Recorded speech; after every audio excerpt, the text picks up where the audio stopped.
नमस्कार, स्वागत है आप सभी का हमारे स्पेशल प्रोग्राम में। मैं हूं आपके साथ सुनील चौहान। दर्शकों, हमारे प्रोग्राम का नाम तो महाभाग्य है, जिसमें आपके भाग्य को लेकर बहुत सारी बातों का जिक्र किया जाता है। साथ ही साथ समझाया जाता है कि कैसे आपके भाग्य को संवारा जाए, और भाग्य हम सब के जीवन में बहुत कुछ कहता है। आज हम लोग काल सर्प दोष पर बात करेंगे। दर्शकों, ये कहा जाता है कि अगर कुंडली में काल सर्प दोष आ जाए तो इंसान के जीवन में बहुत सारी परेशानियां आती हैं। शादी से संबंधित परेशानियां आ जाती हैं, गृह क्लेश बहुत होते हैं, व्यापार में लाभ नहीं होता है, और बहुत से स्वास्थ्य संबंधित परेशानियां इंसान के जीवन में चारों तरफ से मंडराने लगती हैं। तो आज आपको बताया जाएगा काल सर्प दोष आखिर होता क्या है, इसका निवारण क्या है, कैसे कराना चाहिए। और कहते हैं कि सावन के महीने में अगर काल सर्प दोष की पूजा की जाए तो इंसान के जीवन के जो कष्ट होते हैं वो चले जाते हैं। इन सारी बातों पर आज जिक्र किया जाएगा। इन सारी बातों पर जिक्र करने के लिए हमारे साथ विश्वविख्यात आचार्य डॉक्टर नीति शर्मा जी हैं, जो कि ज्योतिष भी हैं और वास्तु सलाहकार भी हैं। अभिनंदन है आपका। डॉक्टर नीति हमको ये बताएंगे और समझाएंगे कि जीवन में काल सर्प दोष अगर आ जाए तो हमको किस किस तरह की परेशानियों से जूझना पड़ता है। कई बार ये देखा भी जाता है इंसान के जीवन में अगर ये कष्ट आते हैं तो इंसान मुसीबतों से एक तरह से बहुत तरह बन जाता है। और डॉक्टर नीति ने अपने व्यक्ति के जीवन में भी देखा है कि बहुत से लोगों के जीवन में अगर काल सर्प दोष आया तो उसका निदान भी किया है। डॉक्टर नीति, आज बहुत अच्छा मुझे लग रहा है कि हमने इस विशेष मुद्दे पर आपको बुलाया कि बहुत बड़ा सौभाग्य हमारा कि हम काल सर्प दोष पर आपसे चर्चा कर रहे हैं। और ये परेशानी आज के टाइम में हम देखता हूँ बहुत सारे आगंतुकों के बीच में देखी जाती है, जिससे इंसान का दूर परेशानी बहुत ज़्यादा हो जाती है। तो आप जो दर्शक आपको देख रहे हैं, आप उनको ये बताइए कि काल सर्प दोष आखिर होता क्या है। सबसे पहले मैं आपके माध्यम से अपने दर्शकों को ये जानकारी देना चाहूँगी कि काल सर्प दोष जैसे शब्द का शास्त्र में, किसी भी ज्योतिष शास्त्र में कहीं भी किसी भी ऐसे नाम से उल्लेख नहीं है। काल सर्प दोष होता है या नहीं, ये सवाल सबसे महत्वपूर्ण है। काल सर्प दोष की शांति हेतु जैसे उज्जैन और त्र्यंबकेश्वर में अनुष्ठान और पूजा पाठ किया जाता है, और अधिकतर लोग मानते हैं यदि ये नहीं होता तो उक्त तीर्थों में इतना बड़ा पूजा अनुष्ठान नहीं होता। चलिए जानते हैं कि सच क्या है। पहले तो हम ये बताना चाहेंगे कि क्या कहता है कि आजकल के ज्योतिष जो इस संबंध में या लाल किताब के द्वारा काल सर्प दोष का निर्माण कर रहे हैं, क्या वो कितना सत्य है या असत्य, इसके बारे में शास्त्रों में क्या लिखा है, मैं ये आपको बताना चाहूँगी। काल सर्प दोष है उसको हम कर्तरी दोष के समान मानते हैं। जैसे कि महर्षि वारामीर ने अपनी संहिता में ये लिखा है कि काल सर्प योग है, दोष नहीं है। ऐसी सरावली में भी अगर आप देखेंगे तो सर्प योग का ही वर्णन मिलता है। यहाँ भी काल को और दोष को ऐसे कोई भी शब्द का उल्लेख नहीं है। किसी भी हमारे शास्त्र में काल सर्प दोष का कहीं भी उल्लेख नहीं है। तो कृपा करके इस नाम से भयभीत होने की ज़रूरत नहीं है। आपकी जानकारी के लिए मैं आपको बताना चाहूँगी कि विश्व के जो सबसे धनाढ्य, सबसे प्रचलित, सबसे सक्सेसफुल जो व्यक्ति हैं, उनकी कुंडली में काल सर्प योग पाया जाता है। सचिन तेंदुलकर, लता मंगेशकर, हमारे पूर्व प्रधानमंत्री अटल बिहारी वाजपेयी, जवाहरलाल नेहरू, धीरूभाई अंबानी, इन सब की कुंडली में काल सर्प योग है। तो अगर आपकी कुंडली में काल सर्प योग है तो आपको डरने की बिल्कुल भी आवश्यकता नहीं है। हाँ, ऐसा ज़रूर है कि किन्हीं किन्हीं राशियों में ये थोड़ा कष्टदायक ज़्यादा होता है। ज़्यादातर हमने देखा है कि शुक्र की राशियाँ जो हैं वृष और तुला, और जो मरकुरी बुध की राशियाँ हैं मिथुन और कन्या, इन दोनों राशियों में अगर काल सर्प योग का निर्माण हो तो वो ज़्यादा फलदायक है।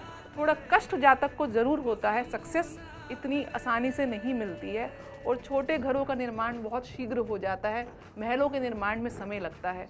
तो आपको काल सर्प योग के अगर आपकी कुंडली में है तो आपके थोड़े अनुभव ऐसे रहेंगे। आपको पहले जो काल है उसके लिए समय है, आपको उसके लिए तैयार करेगा, आपको पकाएगा, तपाएगा। जैसे सोना तपता है, पकता है, हीरा इतना प्रेशर झेलता है इतने सालों तक, वो जब चमक के निकलता है तो उस प्रेशर का उस असर दिखता है। तो वही काल सर्प योग है कि आपको वो पहले समझाएगा, आपकी ऐसी अपनी आपको उपलब्धियाँ आपको देर से मिलेंगी, क्योंकि आपको पहले उसके लिए तैयार करेगा, थोड़ा संघर्ष देगा, और उस संघर्ष के माध्यम से जो आपको ज्ञान प्राप्त होगा, जो आपको एक नॉलेज प्राप्त होगी, उस नॉलेज को जब आप प्रैक्टिकल यूज़ में जब लेकर आएंगे तो आपको सक्सेस का अनुभव होगा। यही हमने देखा है, सचिन तेंदुलकर को देखिए, आप लता मंगेशकर जी को देखिए, उन्होंने खूब संघर्ष किया है, अपने अपने क्षेत्रों में खूब अभ्यास किया है, तो जाके सक्सेस मिली है। कोई शॉर्टकट नहीं है सक्सेस का, एक ही शॉर्टकट है, वो है आपका परिश्रम और आपका फोकस माइंड से आप कितना अपने लक्ष्य की तरफ आपका फोकस है। तो काल सर्प योग के माध्यम से आपको वो पकाता है, आपको अपने क्षेत्र में इतना प्रैक्टिस करवा देता है कि आपकी तोड़ ही नहीं मिलती है। उसका सबसे ज़्यादा उदाहरण आप देख ही रहे हैं कि सचिन तेंदुलकर जी हैं, लता मंगेशकर जी हैं, धीरूभाई अंबानी हैं। उन्होंने कितना संघर्ष किया तो सक्सेस मिली। प्लेटर पे सच के कुछ नहीं मिलता, आपको परिश्रम करना पड़ता है। और यही काल सर्प योग मैं आपको ज्योतिष के हिसाब से, एस्ट्रोनॉमी के हिसाब से बताती हूँ कि असल में होता क्या है। पुरानी कथाओं में जब समुद्र मंथन हो रहा था, तब एक दानव आके दैत्यों के बीच में अमृत पान छल से उसने कर लिया था। तो भगवान श्री विष्णु ने को जब ये इस चीज़ का ज्ञान हुआ कि इस दैत्य ने अमृत पान कर लिया है, तो उन्होंने क्रोध में आके उसका गला काट दिया था। जो वो गला है ना, कटा हुआ सर्प का, वो काल है, वो राहु है, और जो उसका धर है वो केतु है।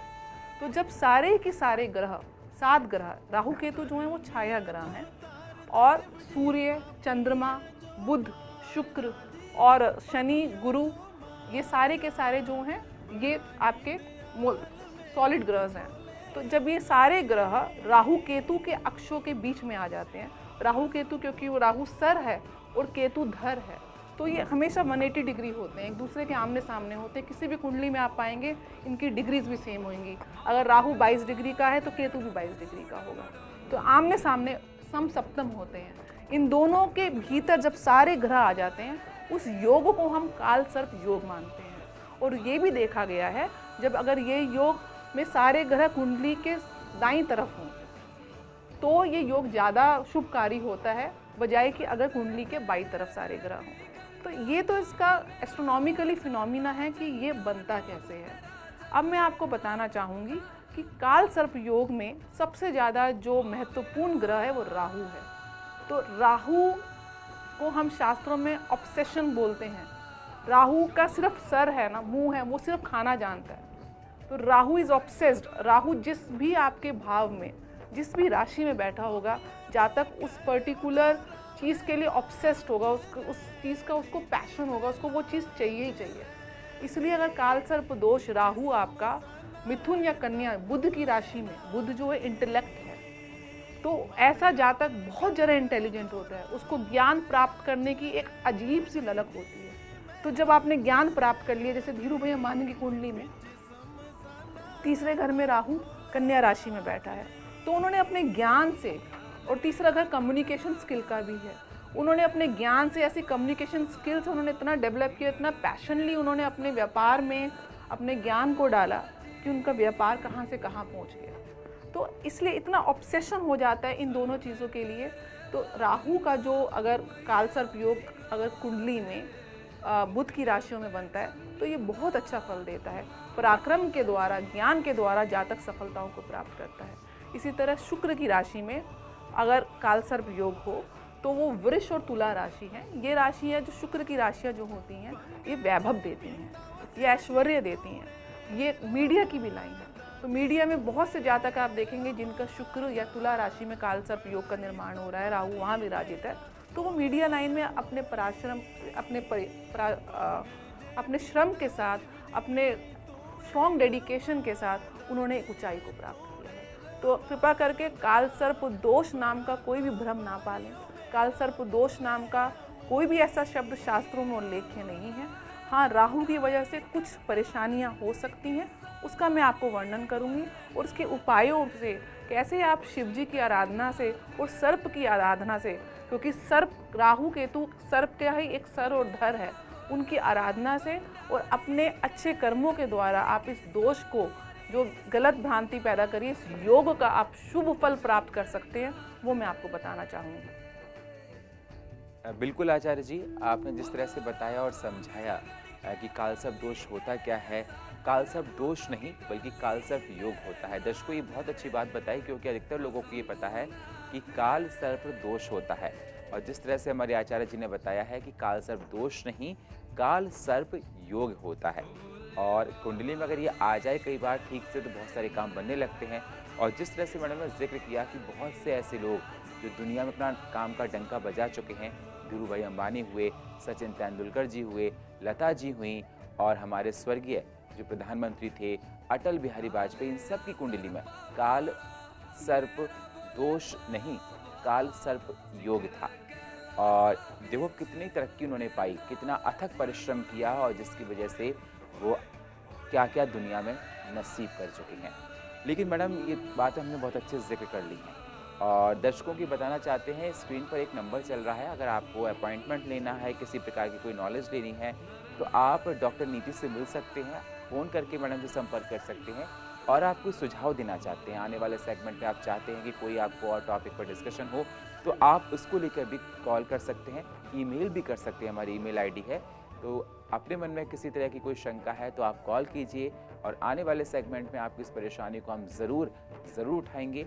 अगर आप मैडम से मिलना चाहते हैं तो आप कॉल करके मैडम से मिल भी सकते हैं।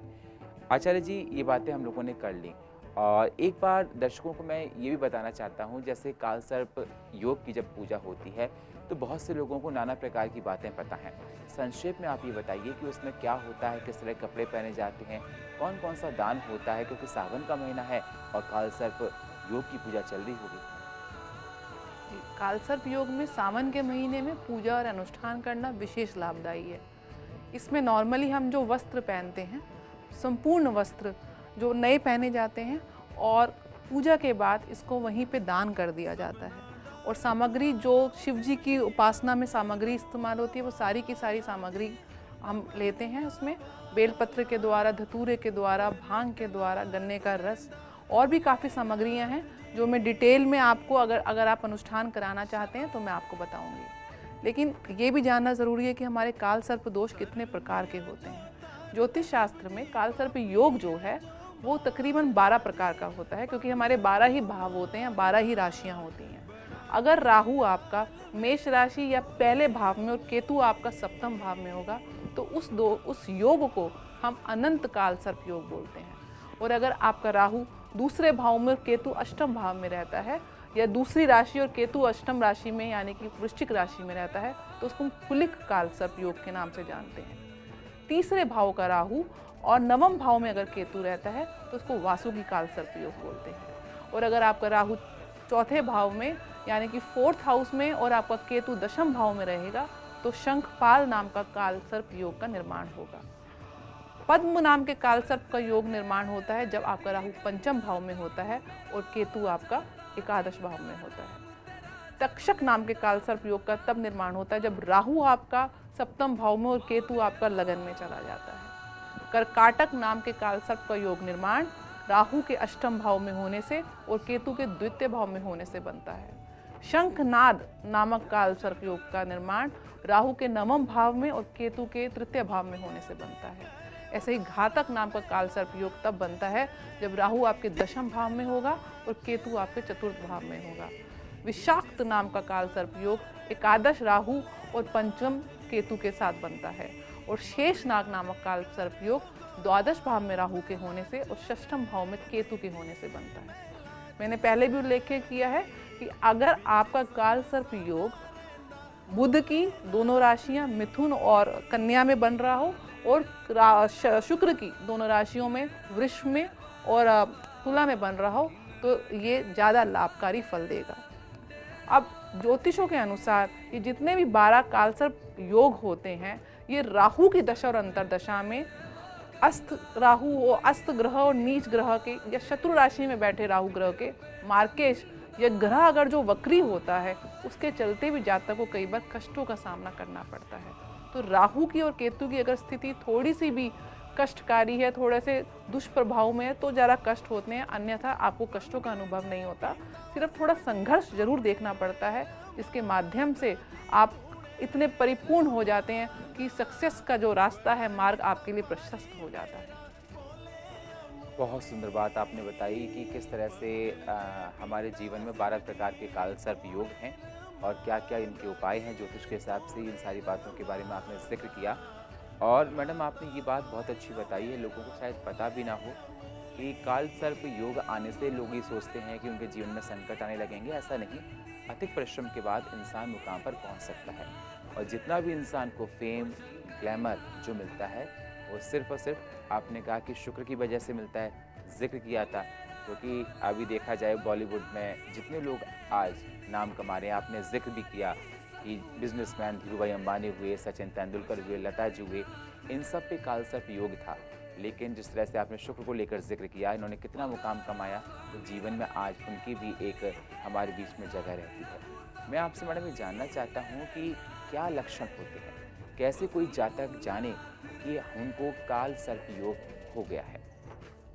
राहु केतु का मैंने जैसे बताया कि अंशों के बीच में जब सारे ग्रह आ जाते हैं तो काल सर्प योग का निर्माण होता है। इसके जो मैक्सिमम आप लक्षण देखने को मिलेंगे वो आधुनिक ज्योतिष शास्त्र में, जैसे कि आपको बाल्यकाल में कई बार कोई घटना या दुर्घटना हो जाए, कोई चोट लग जाए, ऐसी सीरियस चोट लग जाए जिससे आप मरते मरते बचे हों, या कोई बीमारी ऐसी लग जाए, तो नॉर्मली काल सर्प योग जिनकी कुंडली में होता है उनको बाल्यकाल में ऐसे कष्टों का थोड़ा सामना करना पड़ता है। या आपकी विद्या प्राप्ति में कोई रुकावट आ जाए, साथ ही जब आप थोड़े बड़े हों तो विवाह में विलंब हो जाए, वैवाहिक जीवन में तनाव आ जाए, तलाक जैसी स्थिति आ जाए। कई बार पंचम भाव में अगर राहु होता है तो संतान के ना होने की वजह से या संतान को कष्ट होने की वजह से काल सर्प योग का निर्माण हो जाता है। तो उसकी वजह से थोड़ी आपको कठिनाइयाँ हो सकती हैं। कई बार धोखा खा लेते हैं आप अपने मित्रजनों से, अपने सहयोगियों से, अपने पार्टनरशिप से, या कोई लंबी बीमारी के अंतर्गत आपको संघर्ष करना पड़ता है। तो ये कुछ लक्षण हैं जिनमें काल सर्प योग देखा जाता है।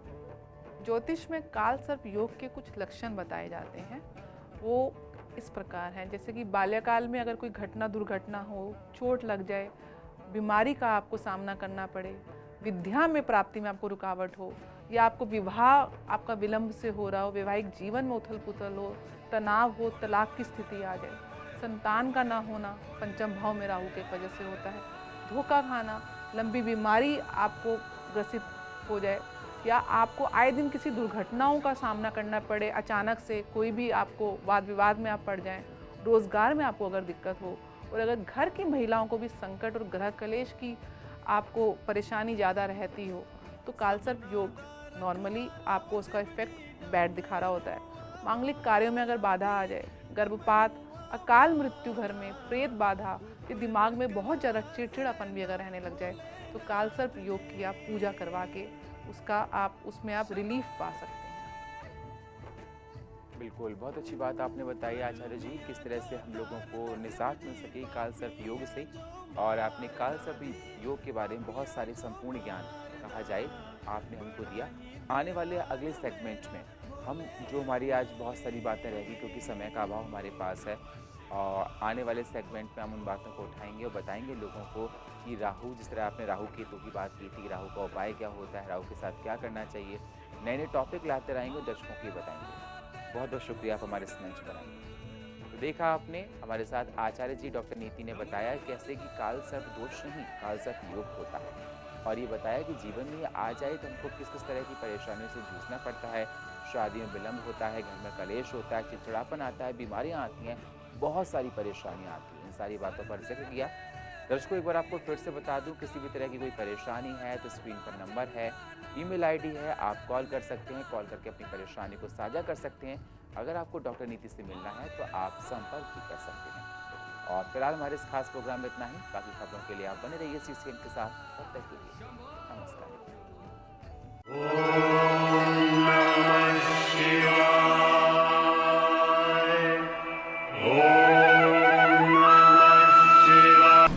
Thanks for watching our video. Please subscribe to our channel, press the bell icon button, share and like the video.